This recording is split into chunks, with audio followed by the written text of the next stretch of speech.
तो इसीलिए अंधभक्त लोग और गोदी मीडिया से आग्रह है कि सवाल पूछिए इंटेलिजेंस का रिपोर्ट कहाँ है, सवाल पूछिए कि पुलवामा की घटना के निर्णय के अनिर्णय क्यों हुए, सवाल पूछिए कि बारूद और हथियार कहाँ से आए, सवाल पूछिए कि ट्रंप के ट्वीट के बावजूद क्यों आपने सीजफायर बंद कर दी, सवाल पूछिए कि पाकिस्तान की सरकार और आतंकवादियों से भरोसा कैसे करेंगे, सवाल पूछिए कि हमारे देश को क्या पंचायती कोई 3000-4000 किलोमीटर बैठ के कोई चलाएगा, सवाल पूछिए कि हमें श्रीलंका, कभी चाइना, कभी तुर्की, कभी ये छोटा देश तय करता है। हम धन्यवाद देना चाहेंगे जापान को और इजराइल को, जिन्होंने इस दुख के घड़ी में खड़े रहने की हमारे साथ हिम्मत दिखाई।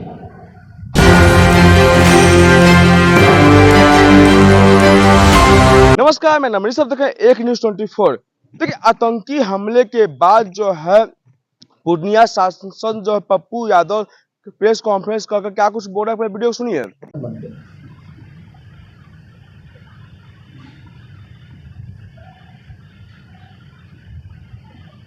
ये लगातार सवाल उठ रहा है कि इंटेलिजेंस की रिपोर्ट सार्वजनिक क्यों नहीं की। स्टैंडिंग कमेटी में इंटेलिजेंस की रिपोर्ट थी कि घुसपैठ हुए हैं, उसके बावजूद बॉर्डर पर से सारे सिक्योरिटी क्यों हटाए गए, उस किसके आदेश थे, वो आदेश कहाँ है। एक सप्ताह पहले तक वहाँ सिक्योरिटी थी, आर्म फोर्सेस थे, कश्मीर फोर्सेस थे, हमारी सैनिक थी, फिर क्यों हटाए गए। वहाँ पर आम जनता को जाने की इजाज़त नहीं थी, फिर उसको किसने खोला, किसके आदेश पर आम जनता को जाने की इजाज़त दी। पहलगाम में भी इंटेलिजेंस रिपोर्ट 11 मिल चुके थे, कहे गए थे कि कोई बड़ी अप्रिय घटना घट सकती है, कुछ भी हो सकता है। और यह भी रिपोर्ट में थी कि हमारे सैनिक को बाय रोड कहीं नहीं भेजा जाए, प्लेन और हेलीकॉप्टर से भेजा जाए। फिर किसके ऑर्डर पर हमारे सैनिक को बाय रोड भेजा गया, इसके पीछे कौन है। हथियार और बारूद पाकिस्तान के से नहीं आता है, घुसपैठ होती है, लेकिन 3 क्विंटल बारूद पाकिस्तान से नहीं आ सकता। तो हिंदुस्तान में कौन लोग हैं जो इस बारूद को मुहैया कराया, उसकी खबर आज तक क्यों नहीं। पहलगाम के बाद कितने लोगों को, पहलगाम के दोषी को ख़त्म की गई, मारा गया, उसके बाद वो कहाँ है। मुनासिर अहमद जो पुलवामा के वक्त भी उसकी बात आई कि मुनासिर अहमद ने ही साजिश रचा, और पहलगाम में भी मुनासिर अहमद की नाम आई। तो 6 साल के बाद पुलवामा और पहलगाम के बीच में मुनासिर अहमद को मरवाया क्यों नहीं गया। कौन कौन आतंकवादी अभी तक मरे, कितने आतंकवादी मरे, बड़े आतंकवादी का नाम क्या है।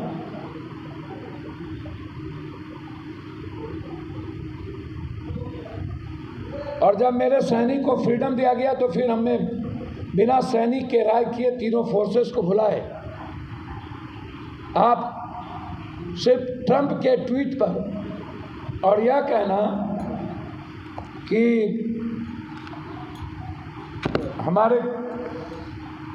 हमारे पीएम को वो सेंस की बात कर रहा है, हमको तो समझ में नहीं आता कि अब हम जो देश अनह्यूमन राइट्स के लिए जाना जाता है, जो कंट्री कभी भी अपने अहंकार के चलते किसी भी छोटे देश को ख़त्म करता है, डेमोक्रेसी जो अमेरिका की थी, जो अब्राहम लिंकन और बराक ओबामा जैसे लोगों से जाना जाता था।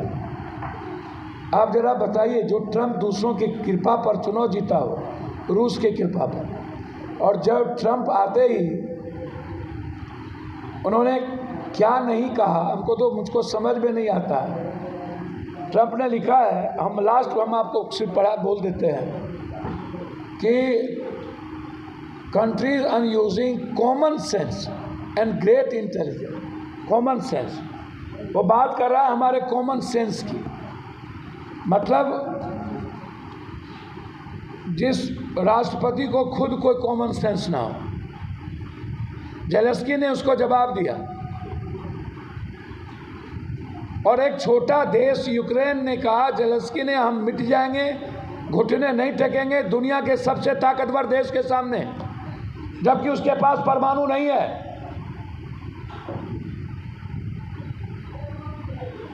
वो अपने आत्मसम्मान और स्वाभिमान से कोई पूरा देश सपोर्ट में, पूरी विपक्ष सपोर्ट में, राहुल गांधी जी ने अनकॉन्स्टिट्यूशनल का कोई राजनीति नहीं।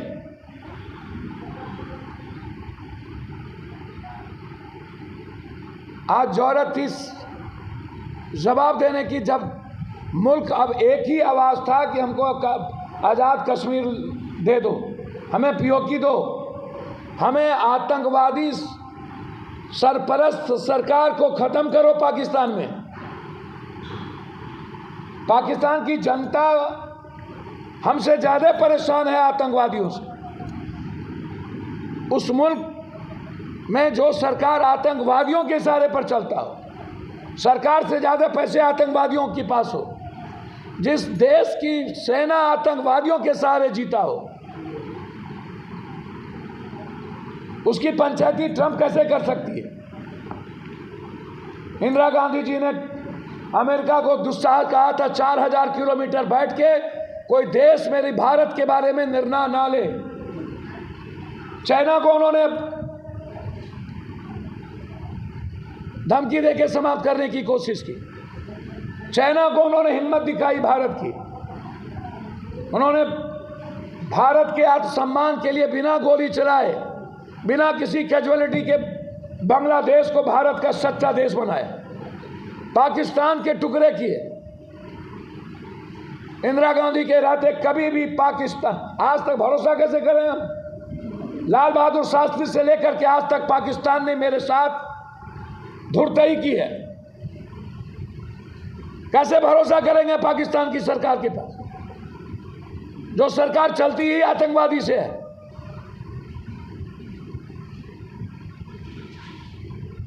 उस पर भरोसा करें। 71 में इंदिरा गांधी जी ने पूरी दुनिया को अपनी ओर किया था। एक एक कंट्री जाकर के सबसे पहले उन्होंने बताया कि मेरे साथ क्या अनजस्टिस हो रहा। जो इंदिरा गांधी जी के सबसे बड़े दुश्मन थे, उस राष्ट्रपति से जाके बिना उसका भी सपोर्ट लिया। यह सही है कि गोला बारूद, परमाणु, थर्ड वर्ल्ड वार इस दुनिया का कोई समाधान नहीं है, लेकिन समाधान तो है ना कि हम पूरी दुनिया को एक करके आतंकवादियों को समाप्त करें। आपने सुना पूर्णिया सांसद पप्पू यादव साफ तौर पर कह रहे हैं कि सेना को स्वतंत्र करना चाहिए, और साथ ही साथ यहाँ तक ये भी कह रहे हैं कि प्रधानमंत्री जो है अमेरिका के ट्वीट पर चलते हैं और उनका इस्तीफा दे देना चाहिए। तमाम खबर देखने के लिए एक न्यूज़ 24 से बने रहे। धन्यवाद।